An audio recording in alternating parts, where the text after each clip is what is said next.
Hare Krishna, everyone. We are learning important verses from Srimad Bhagavatam.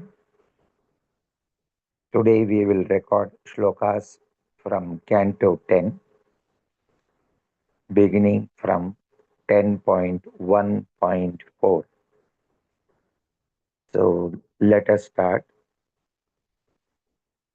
Listen to the shlokas attentively. Om Namo Bhagavate Vasudevaya. 10.1.4.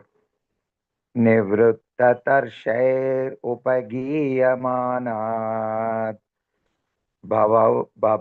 भवौषधाच्चोत्र मनोभिरामात् कवुत्तमश्लोकगुणानुवादात् पुमान् विरज्येत विना पशुघ्नात् 10.1.13 नैषाति दुस्सहा क्षुन्माम् यदोक्तम् I'm sorry, this would be in Anushtup Chandas. Naishati dussaha kshunmam tyaktodam api badhate pibantam tvanmukhamboja chutam harikathamrutam. 10.1.16 Vasudeva Katha Prashnaha Purusham Strin Punatihi Vaktaram Prachakam Shrotrin Tatpadasalilam Yata 10.2.30 Tvayambujakshakhila Satvadhamni Samadhinaveshita Chetasaike Tvatpadapotena Mahatkritena Kurvanti Govatsa Padam Bhavabdim 10.2.32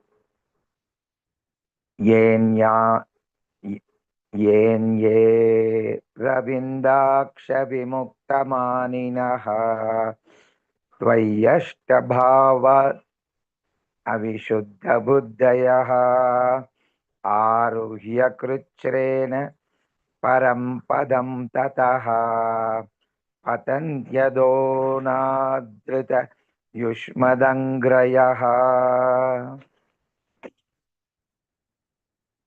10.2.36 Nanama Rupe Guna Janma Karma Bihi Nirupitavye Tavatasya Sakshinaha Manovachobhyam Anumeya Vartmanaha Devakriyayam Pratiyantyatapihi 10.2.37 Shrinvan Gridnan Samsmarayamscha Chintayan Namani Rupani Cha Mangalani Te Kriyasu Yastvacharanaravindyoho Avishta Na Bhavaya Kalpate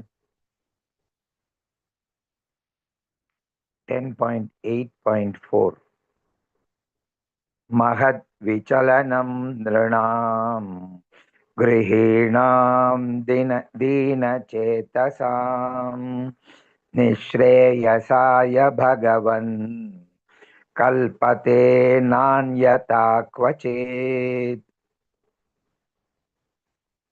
10.8.13 Asan Varnastrayo Hyasya Granatonu Yugam Tanu Shuklo Raktastatha Pita इदानीं कृष्णतां गतः 10.8.46 श्रीराजोवाच नन्द किम् अकरोत् ब्रह्मन् श्रेय एवं महोदयम् यशोदा च महाभागा पापौ यस्यास्तनं हरिः